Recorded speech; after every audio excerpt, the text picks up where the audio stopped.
ये विद्वत्ता का तो कोई प्रसंग नहीं है। आज कोई विद्वत्तापूर्ण कोई बात की आवश्यकता नहीं है, भावना की और विचार की दो की आवश्यकता है। इसमें कुछ बातें हम लोगों को जो बौद्धिक हैं उनको भी सीखनी पड़ेगी, अभ्यास करना पड़ेगा। शासन तो निश्चित काम करेगा और शासन से तो यही अपेक्षा है कि वो प्रहार करे इन पापियों पर। तो ये तो पहला आवश्यक है। जहाँ तक दुख की बात है, जो भी देशभक्त है, हर देशभक्त आज दुखी है। हर हिंदू, अगर उसमें थोड़ा भी हिंदुत्व है, धर्मनिष्ठा है, तो वो दुखी है। जो गए हैं वो हमारे अपने ही लोग हैं, और जो सचमुच चले गए हैं उनका परिवार तो ये कहेगा ही कि हमें सबसे ज्यादा दुख दुख है। लेकिन राष्ट्र के संदर्भ में सारे ही राष्ट्र में जो धर्मनिष्ठ हैं, जिनमें थोड़ा भी हिंदुत्व के संस्कार है, सब बहुत गहराई से दुखी हैं। लेकिन इसमें हम लोग क्या करें, क्योंकि शासन तो, क्योंकि आदरणीय श्री नरेंद्र मोदी प्रधानमंत्री हैं और अमित शाह जी गृह मंत्री हैं और राजनाथ सिंह रक्षा मंत्री हैं, जैसा शासन है हमको पूरा विश्वास है कि इसका कुछ चोट पाकिस्तान पर पड़ेगी। लेकिन इस बीच हम लोगों को थोड़ा सा, बौद्धिकों ने कोई काम नहीं किया है। जो हिंदुत्व के बौद्धिक हैं वो पता नहीं किस में रह रहे हैं, और उसमें हिंदुत्व बौद्धिक कुछ संगठन भी हैं, जैसे हिंदुत्व की बात करने वाला संगठन है, उसने भी भावना की बात की है, बुद्धि की कोई बात नहीं की। उसने विस्तार में न जाके हम केवल टू दी पॉइंट बात करेंगे कि उसको कश्मीर का सवाल मानना ही मूर्खता की जड़ है। क्योंकि कश्मीर तो किसी मुसलमान का नहीं है। कश्मीर में तो मुसलमान बाहरी हैं, अजनबी हैं। कश्मीर में मुसलमानों का क्या काम? कम से कम हिंदू संगठनों और बौद्धिकों को ये प्रश्न उठाना चाहिए कि भाई कश्मीर तुम्हारा कब्जा हो गया और कश्मीर में मुसलमानों को नहीं रहना चाहिए। बौद्धिक रूप से स्पष्ट करना चाहिए, क्योंकि जो 18,000 वर्षों का लिखित इतिहास भगवत दत्त जी शर्मा ने भारत पर बृहद इतिहास में अच्छे से दे दिया है। हम लोग तो सृष्टि के प्रारंभ से ही भारत है ऐसा जानते हैं, मानने की बात नहीं है। लेकिन अगर 18,000 वर्षों का जो अभिलिखित इतिहास है उसमें अगर हम देखें तो जम्मू क्षेत्र जो है मुस्लिम शासन एक भी दिन नहीं रहा, जो कि बहुत बड़ा क्षेत्र है। और हिंदू शासन जो 18,000 वर्षों का साक्ष्य है, उसमें ही 16,000 ईसा पूर्व से 1948 तक लगातार जम्मू में हिंदू शासन रहा है। ब्रिटिश शासन से उसकी संधि थी, तो संधि होना अलग बात है, लेकिन वहां अंग्रेजों का शासन नहीं था, डोंगरों का शासन था। लद्दाख में भी यही था, मुस्लिम शासन एक भी दिन नहीं था जम्मू और लद्दाख में। हिंदू शासन की अवधि ईसा पूर्व 16,000 से 1948 ईस्वी तक, यानी लगभग 18,000 वर्ष लद्दाख में भी हिंदू शासन रहा है। अंग्रेजों से 1851 ईस्वी से संधि है। कश्मीर घाटी में 14वीं शताब्दी ईस्वी में महाराजा उद्यान देव का जो एक मंत्री था, जिस पर उन्होंने भरोसा किया था कि ये मुसलमान लेकिन निष्ठावान है, वो जैसा अभी तक जो सामने आया है इस्लाम के नाम पर जो भी शासन में आते रहे हैं, वो विश्वासघाती, कपटी और कृतघ्न नरपिशाच रहे हैं। तो उसने दगा किया। महाराज उद्यान देव के शासन में अमीर शाह ने और छल से उसकी हत्या कर दी और फिर अपना नाम शमसुद्दीन कर लिया और कश्मीर घाटी में शासन में रहा है। लेकिन फिर वहां मुगलों ने कुछ समय शासन किया। मुगलों से अहमद शाह दुर्रानी ने छीन लिया था, ये लगातार आपस में भी लड़ते रहे। फिर अहमद शाह दुर्रानी से महाराजा रणजीत सिंह ने 1819 ईस्वी में ले लिया था इसको। तो 1819 के बाद तो एक भी दिन मुसलमानों के अधीन ये नहीं था। 1819 में महाराजा रणजीत सिंह ने अफगानिस्तान को हरा कर शासन किया और 1846 ईस्वी में उन्होंने महाराजा गुलाब सिंह को दिया। फिर महाराजा गुलाब सिंह के वंश का शासन रहा है 1947 तक। तो कश्मीर घाटी भी हमारी ही है और शासन भी 1819 से इधर लगातार और उसके पहले 14वीं शताब्दी तक लगातार हमारा शासन रहा है। तो कश्मीर घाटी में मुसलमानों का क्या काम? कश्मीर घाटी मुसलमानों की नहीं है। तो ये बात कम से कम बौद्धिक स्तर पर होना चाहिए कि कश्मीर घाटी में मुसलमानों का कोई काम नहीं है। उनको बाकी भारत में लाकर ये कह के कि वो भारत की नागरिकता को स्वीकार करेंगे, अगर वो ये शर्त करें कि हम भारत की नागरिकता स्वीकार करेंगे, जिसका अर्थ है कि समान भाईचारा और राष्ट्र की एकता और अखंडता के लिए कार्य करेंगे, हिंदुओं के प्रति सच्चा भाईचारा रखेंगे, सच्चा भ्रातृत्व भाव, बंधु भाव रखेंगे, भारत के बहुसंख्यकों के धर्म की कदापि निंदा नहीं करेंगे, और यहाँ मुस्लिम शासन लाने की पापपूर्ण घोषणा का दुस्साहस नहीं करेंगे तो उनको नागरिकता दे दी जाए। तो कश्मीर घाटी से मुसलमानों को निकाला जाए, ये मांग होनी चाहिए। पहले मांग होती है, उसके बाद उसका पालन होता है, एक बात। दूसरी बात यह है कि ये जो भी वहां अपराधी हैं उनको हम कश्मीरी कहना बंद कर दें, ये मजहबी उग्रवादी मुसलमान हैं और ये झगड़ा मजहबी उग्रवादी मुसलमानों का है।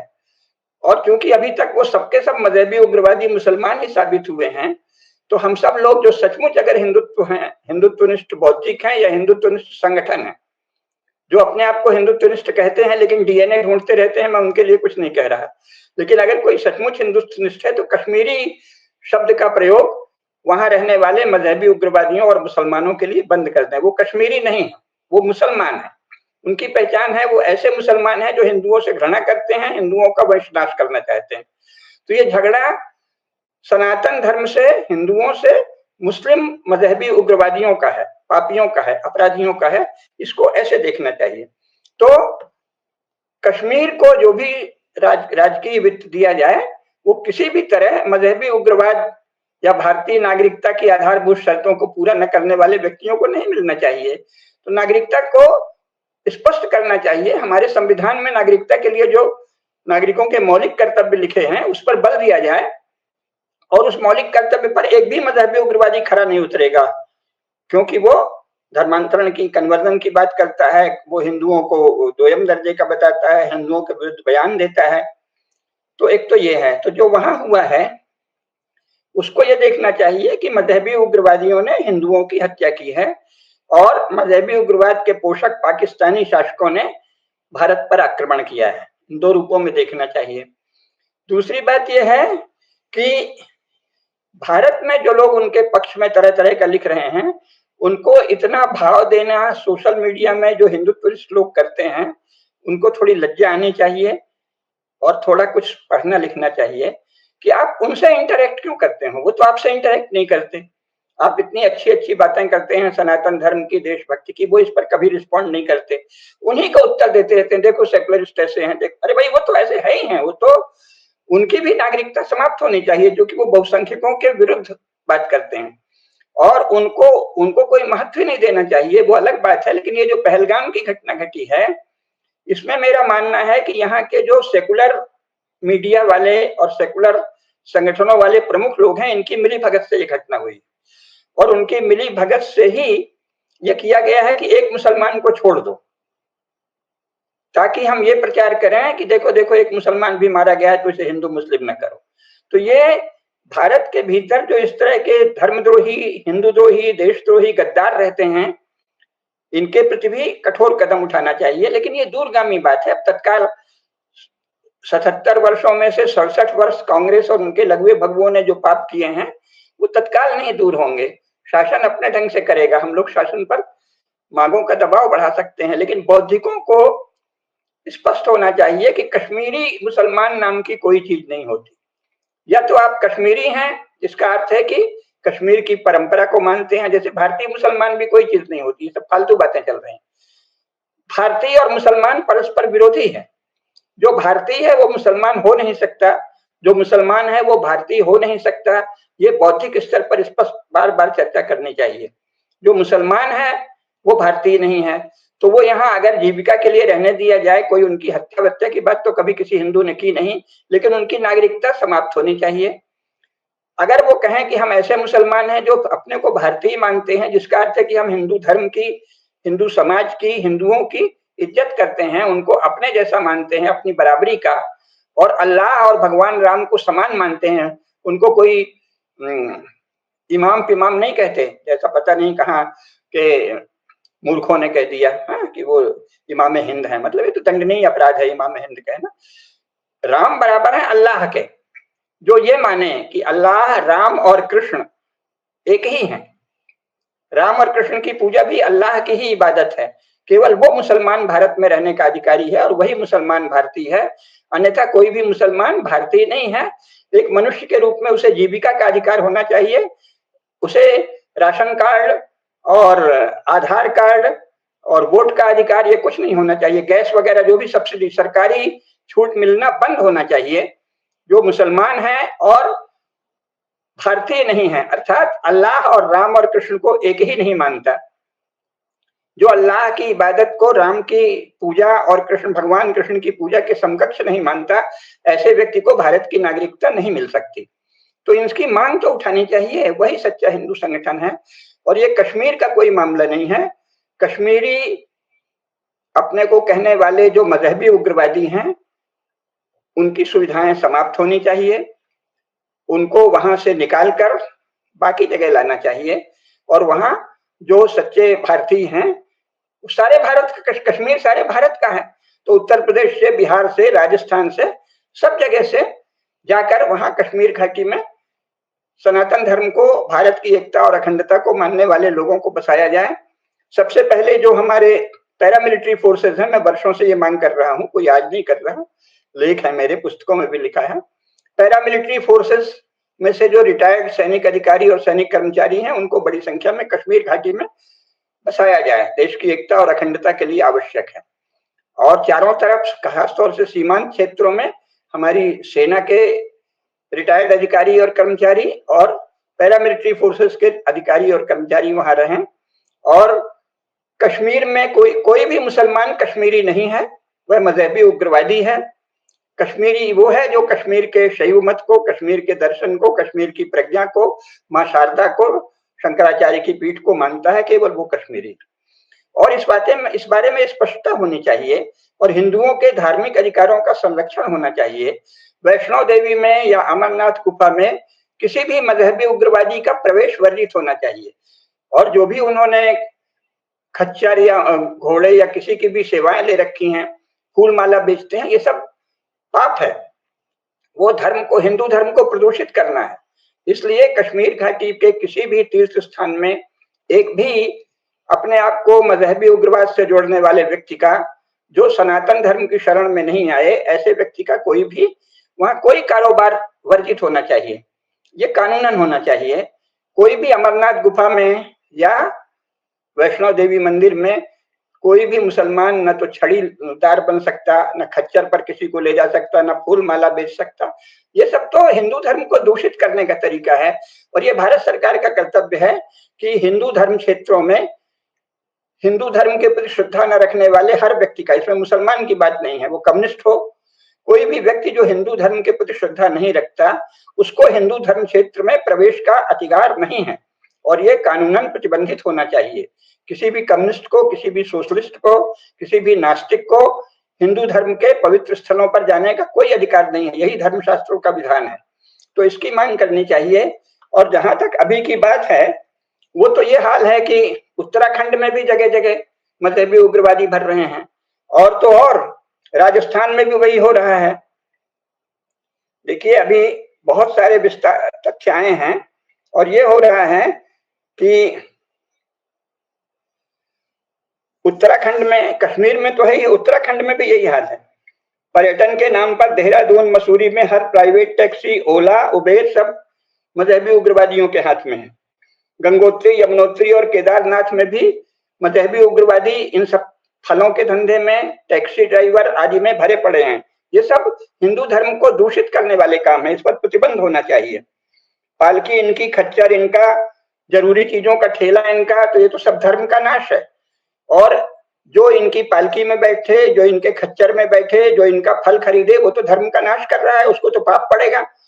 तो भारत सरकार ने इसीलिए जानबूझकर शिक्षा के क्षेत्र में उन लोगों को शिक्षा मंत्री बनाया जो स्वयं नास्तिक थे या हिंदू धर्म के द्रोही थे। तो उन्होंने शिक्षा के द्वारा हिंदुओं में धर्म ज्ञान का विलोप कर दिया। किसी भी मुसलमान की पालकी में बैठना, खच्चर में बैठना, उससे कोई फल खरीदना, इससे पुण्य का नाश होता है और धर्म का क्षय होता है और धर्म का कोई लाभ नहीं मिलता। तो ये बात हिंदू संगठनों को, जो सचमुच के हिंदू संगठन हो, डीएनए वालों के लिए मैं कुछ नहीं कह रहा, तो जो हिंदू संगठन है उनको ये कहना चाहिए कि तीर्थ यात्रियों को फल बेचने का एक भी मजहबी उग्रवादी या किसी भी मुसलमान का वहां कोई अधिकार नहीं है। पालकी, खच्चर, टैक्सी, ऑटो आदि किसी भी मुसलमान का नहीं होना चाहिए। ये सब मांग होनी चाहिए। कश्मीर घाटी में भी, उत्तराखंड में भी, और अब तो अभी नीलू शेखावत की एक पोस्ट में देख रहा था जिसमें उन्होंने कहा है कि राजस्थान में भी यही हाल है। जयपुर इनकी अघोषित संपत्ति बन गया है। उदयपुर में भी काफी उपस्थिति हो गई है। पश्चिमी राजस्थान में नया टूरिस्ट हब बना है, जहां जोधपुर और जैसलमेर में वही टैक्सी, टेम्पो, इन सब पर अपने आप को अभारतीय मानने वाले और हिंदुद्रोही लोगों का अधिकार है। इन सब पर जो सार रूप में शैलेंद्र जी ने कहा आर्थिक बहिष्कार, तो आर्थिक बहिष्कार तो ठीक ही है, धर्म की रक्षा हो। धर्म की रक्षा इसमें है कि कोई भी अधर्मनिष्ठ, नास्तिक अथवा हिंदू द्रोही या गैर हिंदू व्यक्ति किसी भी तीर्थ स्थल में ऑटो, टैक्सी, ठेला कुछ नहीं चला सकता, फल नहीं बेच सकता। अगर थोड़ा भी धर्मनिष्ठ शासन है और नहीं है तो उसे बनना पड़ेगा। धर्मनिष्ठ हिंदुओं के वोट से जो शासन चुना जाता है उसका ये कर्तव्य है, नहीं तो उसकी वैधता समाप्त होती है। लेकिन हिंदू संगठनों को ये मांग करनी चाहिए, हिंदू धर्मनिष्ठ हिंदुओं के वोट से चुनी गई सरकार अगर हिंदू धर्म की रक्षा नहीं करती तो उसकी वैधता समाप्त हो जाती है। इसको अंतरराष्ट्रीय विधिक न्यायालय में भी कल को चुनौती दी जा सकती है, लेकिन हम लोग इतने राष्ट्रभक्त हैं कि ये शुरू में पसंद नहीं करेंगे, लेकिन ये गलत है। अगर आप हिंदुओं, धर्मनिष्ठ हिंदुओं का वोट लेकर हिंदू धर्म की रक्षा नहीं करते तो आप भारत में शासन के अधिकारी नहीं है, ये मांग उठाई जानी चाहिए। और आर्थिक बहिष्कार भी हो और हिंदू धर्म का विधिक संरक्षण हो। किसी भी हिंदू धर्म क्षेत्र में किसी भी व्यवसाय में मुसलमानों, ईसाइयों, नास्तिकों और कम्युनिस्टों का प्रवेश वर्जित होना चाहिए। और जहां तक आवश्यक प्रहार की बात है, मुझे पूरा विश्वास है कि आदरणीय श्री नरेंद्र मोदी जी और आदरणीय अमित शाह जी, राजनाथ सिंह जी आदि इसमें आवश्यक कार्य करेंगे। शासन कुछ तो करेगा, लेकिन भारत शासन भी, आपने नड्डा जी की बात बताई, लेकिन बौद्धिक रूप से संपूर्ण भाजपा और संपूर्ण राष्ट्रीय स्वयंसेवक संघ भी इस विषय में कोई बहुत सजग नहीं है। इन लोगों को हिंदू धर्म की रक्षा विधिक स्तर पर राज्य में जाकर कैसे की जाए, इसकी कोई न तो पढ़ाई है न प्रशिक्षण है, अन्यथा बार बार शासन में आते हैं तो अब तक कर लिया होता है। इनके मन में संस्कार अच्छे हैं, भावना अच्छी है। मोदी जी, अमित शाह, सबको हिंदू धर्म के प्रति सच्चे भाव हैं, श्रद्धा है। लेकिन राज्य श्रद्धा से नहीं चलता केवल, और राज्य केवल भाव से नहीं चलता, राज्य राजकीय नीतियों से चलता है। और भाजपा शासन ने हिंदू धर्म के संरक्षण के लिए विधिक स्तर पर कोई भी पहल अभी तक नहीं की। भारत के संविधान में हर बात में सबको नागरिक स्वतंत्रता प्राप्त है, अभिव्यक्ति की स्वतंत्रता, उपासना की स्वतंत्रता, लेकिन शिक्षा और संस्कृति का अधिकार वाला जो चैप्टर है उसमें अनुच्छेद 29 और अनुच्छेद 30 दोनों केवल अल्पसंख्यकों को शिक्षा और संस्कृति के अधिकार देते हैं। ये तो लोकतंत्र की हत्या है। शिक्षा और संस्कृति के अधिकार वाले उपबंध में हिंदुओं की शिक्षा और हिंदुओं की संस्कृति को कोई स्थान ही नहीं दिया गया है। ये कैसा लोकतंत्र है? तो इसके बारे में पहले बौद्धिक लोग मांग तो उठाएं। जो भी हिंदू धार्मिक संगठन है, जो भी हिंदू धर्म के लोग हैं, धीरज के साथ, और हड़बड़ी और उत्तेजना नहीं, जो कुछ लोग आ गए हैं कि इसी के लिए गाली देने लगे और फिर मोदी जी को के विरुद्ध ऐसी हवा बताएं कि जिससे कि कांग्रेस और उनके जो भी धर्मद्रोही समूह हैं उनको थोड़ी बहुत सत्ता मिल जाए, टुकड़े में ही सही, तो वो तो गलत लोग हैं। और वो तो हो सकता है कि विदेशी शक्तियों के एजेंट हैं जो बढ़ चढ़कर हिंदू बन रहे हैं और संघ और भाजपा की ऐसी निंदा कर रहे हैं जिससे कि वो अप्रतिष्ठित हो जाए। लेकिन भाजपा का भी ये कर्तव्य है कि उसे धर्मनिष्ठ हिंदुओं का भी काफी वोट मिलता है। हो सकता है कि उनको मजहबी उग्रवादियों का भी वोट मिलता हो, मुझे पता नहीं, क्रिश्चियन संस्थाओं का भी वोट मिलता ही है, लेकिन धर्मनिष्ठ हिंदुओं के साथ न्याय करना भाजपा शासन का दायित्व है। कांग्रेस ने यह महापाप किया कि धर्मनिष्ठ हिंदुओं के साथ सदा अन्याय किया। अब भाजपा को न्याय करना चाहिए, लेकिन इस न्याय की पहले मांग उठनी चाहिए समाज में, बौद्धिक संगठनों के द्वारा, धार्मिक संगठनों के द्वारा। और केवल धर्म रहित, धर्म शून्य या धर्म निरपेक्ष मीडिया कर्मी, धर्म निरपेक्ष बौद्धिक संगठन और धर्म के प्रति आग्रह से रहित सच्चे धार्मिक लोग, इनके द्वारा तो देश में बहुत ही विपदा की स्थिति आई है। तो उस स्तर पर भी काम करना चाहिए। शासन को जो करना चाहिए वो तो मोदी जी अवश्य करेंगे, बस इतना ही मुझे कहना है।